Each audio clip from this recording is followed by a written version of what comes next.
ndagukunda amafaranga m'ibiceri naso uramukunda cyangwa wishakiye ibyo biceri njyewe ese urukundo ngira hahiye ko mbagiye wowe reka mbereke ifoto kugira ngo mutazajya munanyiyemeraho n'ikindi gihe uzi bicarama si umuzi se ni ukuri reka mubwire narayisibye ariko njyewe ndamufite ntabwo mwirarira sibyo narayisibye kugira ngo abandi bagabo batazagera muri telefone yanjye bakayibona ndureba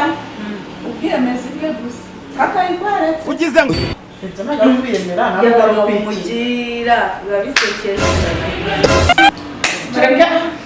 nariyemera ariyemera kuba inkongi mureke mbabwire njyewe nifitiye umutipe mwiza ariko nimbabwira ngo ni mwiza ugize ngo w'imbogisa umva ufite mbese umva afite ipini turuvuga ngo ufite umuntu mwiza guha amafaranga nongeye ikintu cyiza cyo mukorera muri iyi minsi abagabo abasaza mu gihe rwose gukura umva bagamba amafaranga ndagenda tukagenda bagamuhereza ewane tukagenda tukajya kugira aha umva hano hari ahantu muri iyi minsi yanjyanye ngo niba ari he niba ari ku kivu beti niba ari he umva uzi ibiraro biba bihari uramuha noneho